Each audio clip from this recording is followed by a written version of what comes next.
Hey there, I'm Sheila, and I guess you could say I'm living the suburban dream. I've been married to my amazing husband, Chris, for 4 years now, and it's been quite an adventure. We met in college, both studying business, and there was just something about his smile and easygoing personality that drew me in. From the beginning, we were inseparable, staying up late to study, laughing at inside jokes, and planning our future together. Fast forward a few years and we got married, promising to stick by each other through thick and thin. The whole for better or worse thing seemed easy at the time, but little did I know our journey was about to take a challenging turn, thanks to my mother-in-law. Chris and his mom, Martha, have always been super close, which sometimes felt a bit much to me. Martha raised him almost entirely on her own after her divorce, and it seemed like she was determined to keep him under her wing, even after he moved out. I heard stories about how she used to match outfits with him and always stayed close while he played with his friends. Martha had this habit of planning Chris' life down to the minute, almost like she was the one in charge. Even when he went off to college, her clinginess didn't stop. She'd call him several times a day to check on his schedule and even visited him twice a week. This really affected Chris. He's a great guy, but you could tell he felt the pressure of meeting her expectations. When Chris introduced me to Martha for the first time at dinner, I could feel her sizing me up, analyzing every detail. "Sheila, it's so lovely to finally meet you. Chris talks about you all the time," she said. "Thank you, Martha, it's great to meet you too," I replied. "Oh, I'm sure it is. Chris has a way of surprising us with his choices," she added, with a hint of something I couldn't quite place.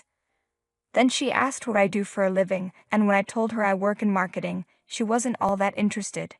Instead, she started talking about Chris' ex-girlfriends, like Lily, an artsy girl who was always lost in her own world, and another girl who was a musical talent, but too free-spirited for Martha's taste. "Mom, you're embarrassing me," Chris said, trying to change the subject. "No matter who comes into Chris' life, I'll always be the first woman he loves," Martha said with a smile. From the start, it felt like everything I said or did was being compared to what Martha thought was best. If I mentioned a movie I liked, she'd say Chris didn't enjoy that genre. If I talked about a place I wanted to visit, she'd point out that Chris had already been there with her. It felt like she was trying to prove she knew Chris better than anyone, and I was just trying to keep up. Things got even crazier when Martha's kitchen caught fire, turning her house into a mess. She needed a place to stay while it was being fixed, so of course she moved in with us.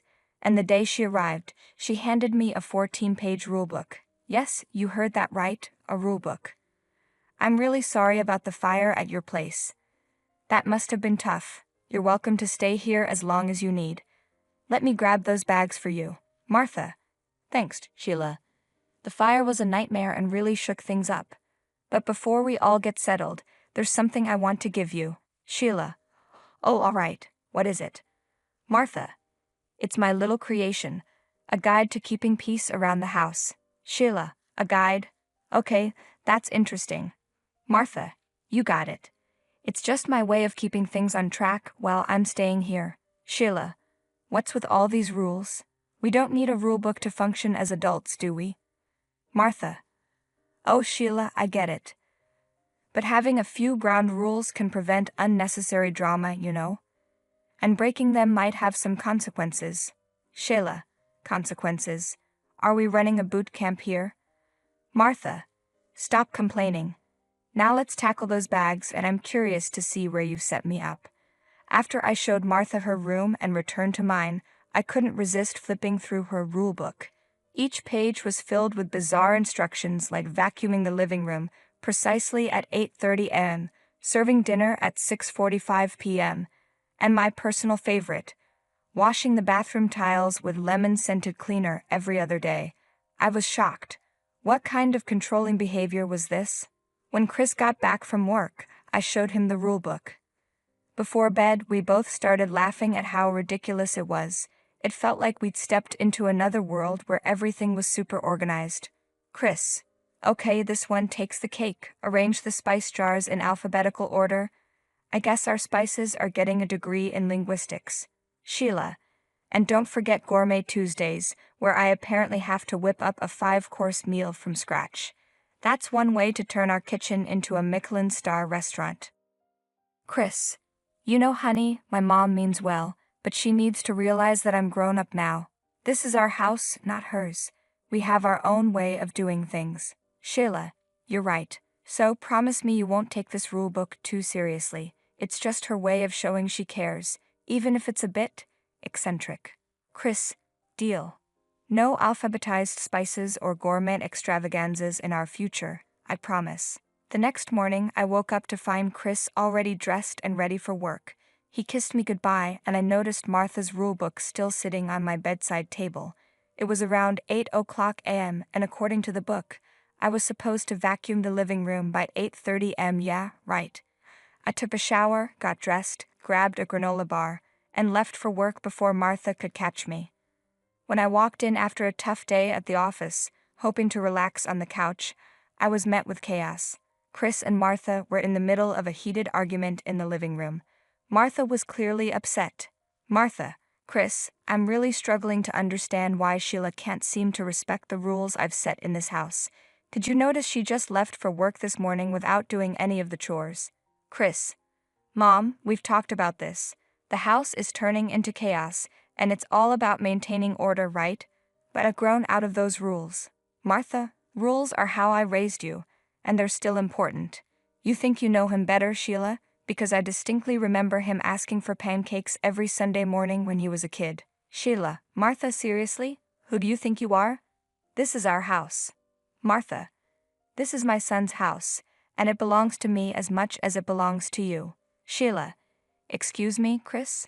Chris, Mom, I need to come clean. This is Sheila's house. She owns it. Martha, what? How is that possible? Sheila, Martha. When Chris and I got married, my parents gifted me this house as a first anniversary present. It's under my name. Martha, Chris, you never told me that. Chris, I didn't want to complicate things, Mom. I let you believe the house was mine, and I'm really sorry, Mom. After Chris stormed off dramatically, I was left standing there, completely dumbfounded by what he'd just revealed. My mind was racing, trying to understand why he'd lie about something as big as our house. Chris had never lied to me before. He'd always been the sweetest, most genuine guy. I took a deep breath and headed to our bedroom, gently pushing the door open. There he was, Chris, looking like he was drowning in guilt. Sheila, hey, can we talk? Chris, yeah, I guess we should. Look, I'm not mad or anything. I just can't wrap my head around why you'd lie about the house, of all things. We've always been open and honest with each other. Chris, I know, honey. That's what's been eating me up. I should have just told you the truth from the start. Sheila. Okay, so what's the deal? Chris. It's my mom. She's always been on my case.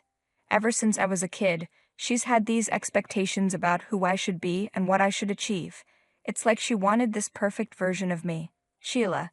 And you thought lying about the house would… what? Impress her? Chris. No, not impress. More like avoid disappointing her. She's always been proud of being in control of things. I thought if she found out that you're the one who actually owns the house, it would shake things up. She'd be disappointed in me for not being the son she wants me to be. Sheila. Chris, you're your own person. You've always been kind, hardworking, and true to yourself. You're the man I fell in love with. Why does she get to define your worth? Hearing Chris's backstory with his toxic mother really hit me hard. Growing up with that kind of negativity had made him feel like he had to lie to his own mom. The whole situation was so unfair. Chris, the most laid-back and caring guy I knew, was carrying around this heavy baggage from his messed-up family. He deserved better. A childhood that didn't leave him feeling like he had to lie or prove himself. What really got to me was how toxic Martha could be. It made sense why she had no friends and had nowhere to go when her kitchen burned down. I was angry that she had this hold over Chris, making him feel like he had to lie to keep the peace. Her toxic presence was poisoning everything in our lives. The next day was seriously weird. I was getting ready for work, fully prepared for Martha to come at me with her usual chore checklist or some sarcastic comment. But to my surprise, she was completely silent. I left for work feeling a mix of relief and suspicion, wondering if this was the calm before the storm. When I came home after a long day, hoping to relax, I walked into a complete mess. The furniture was moved around, and the vases and plant pots from my beloved indoor garden were nowhere to be seen. Sheila, Martha, what have you done? Martha. Oh, Sheila, I just thought the room needed a bit of a change. Sheila, change? Martha, this is our home. You can't just come in and rearrange everything without even asking. Martha. Well, I thought it would be better this way, and those plants were taking up too much space. Sheila. You know what, Martha? I'm just tired. Tired of your constant need to control everything. I invited you into my home, gave you a space here, and what do? You find new ways to make my life miserable. Martha. Oh please, Sheila, spare me the drama. You're overreacting. They were just plants. When I stepped into my bedroom, I was shocked. My bed was against a new wall. The photo frames on the dresser were cramped, and my desk was in a spot that made no sense. I couldn't believe Martha thought she had the right to rearrange everything. I stormed into Martha's room, my frustration reaching a boiling point. Enough was enough. Sheila, Martha, seriously, what were you thinking? You had no right to go into my bedroom and rearrange things without asking. Martha, you're blowing this way out of proportion. Sheila. Martha, we need to talk. I've been trying to stay calm, but I can't hold back anymore. You've been treating me like some sort of intruder in my own home, and it's not okay. I get that you have your rules and your idea of how things should be, but being a mom doesn't give you a free pass to mess with our lives. Martha. Whoa, where's all this coming from? Sheila. It's been building up for months. Your critiques, your eye rolls, you act like you're the guru of life, especially when it comes to Chris. But guess what? Your way isn't the only way. Believe it or not, I've been guiding him too since his dad left, and I give you props for that. But that doesn't mean you're the boss of our lives. I've seen how your need for control is stressing Chris out. He's walking around like he's carrying a ton of bricks on his shoulders, worried that he's not living up to your expectations. I'm starting to see things clearly now. I notice when Chris hesitates to speak his mind around you, and I hear it when he tries to keep you happy no matter what. Chris is a grown man, and I'm not letting you control him anymore. You've just brought trouble on yourself, Sheila, by questioning me as a parent. You'll see soon. After that showdown with Martha, I was emotionally drained and completely exhausted. I told Chris everything that happened later that night, and I found comfort in his arms. He was like my shield against the emotional storm. He apologized to me and told me that his mom wasn't going to stay with us permanently and that she would be gone soon. Chris' "she'll be gone soon" comment started to make sense, so I didn't let it bother me much. But the next morning, while I was getting ready for work, Martha came up to me out of nowhere and apologized. She said she tried to relax and not interfere. Surprisingly, she stuck to it. Things were going pretty smoothly for a while. Martha seemed determined to be helpful, pitching in with chores and being all nice and cooperative. She even made dinner for Chris and me, and we actually sat down like a normal family to eat. It felt weird, but honestly, it was kind of nice. For a moment, Chris and I started thinking maybe she was turning a corner. But then, in about a week, everything took an unexpected turn. I came home one day after work, and Martha greeted me, asked how my day was, and handed me some homemade protein bars. It seemed like a nice gesture, so I took one and had a bite. I ended up eating the whole thing, but soon after I felt a weird lump in my throat, and my skin broke out in rashes. Panic set in. Did Martha put peanuts in these? I called out for her. You know I'm allergic to peanuts. What did you put in those bars, Martha? Oh my gosh, Sheila, I forgot about your allergy. I didn't mean to, I swear. Seriously, Martha.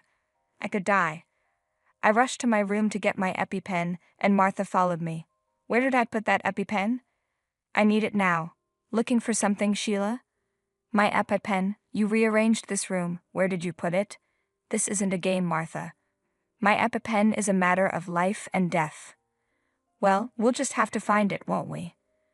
I could feel my body shutting down, like I was running on empty. My vision got blurry, and a sense of doom settled in. I knew things were seriously messed up. As I was trying not to black out, I heard Chris's voice cutting through the haze. He was on the phone, talking like his life depended on it. An ambulance arrived and the paramedics quickly got to work stabilizing me. The ride to the hospital was a blur, with sirens and beeping sounds all around. It felt like I was drifting in and out of a strange dream until I finally closed my eyes. When I woke up in the hospital, Chris was there, looking worn out but relieved. I was done with Martha's manipulation, her toxicity, and her complete disregard for anyone's well-being except her own. As soon as I was discharged, I had a serious heart-to-heart with Chris. He knew it was time to take a stand too. He had seen firsthand the damage his mother's actions could cause, and he was ready to set things right. A couple of days after I was discharged from the hospital, Chris and I went home. "Mom, we need to talk."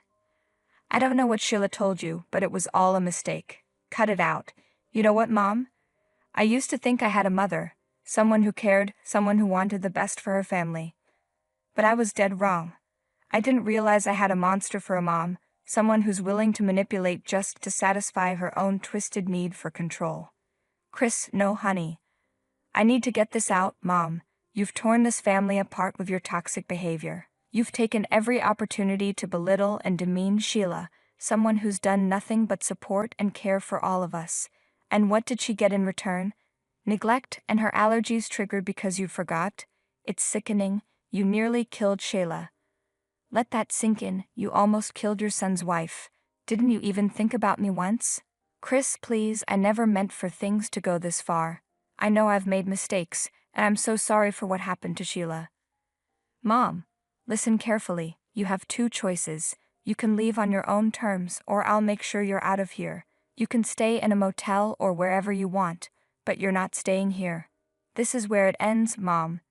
Our relationship, whatever was left of it, ends right here. I don't have a mother anymore, not in the way that matters." Honestly, I couldn't help but feel a twisted sense of satisfaction when Chris showed his mom the door. She loved him so much that it must have hurt like crazy to be rejected by her own son. But she deserved it after the protein bar situation. We've lost touch with Martha completely. No calls, no texts, no sign of where she went. It's like she vanished into thin air. And as much as I hoped she would grow and find her way, I can't help but wonder where she ended up. Despite all the drama, she's still Chris's mom, and that worry for her is still there. Chris ran into a couple of construction guys working on her house, and they told him she drops by sometimes to check on things, so I guess she's okay. Our home is no longer a battleground, and who knows if we'll ever get in touch with her again. For now, we're just trying to live in the moment.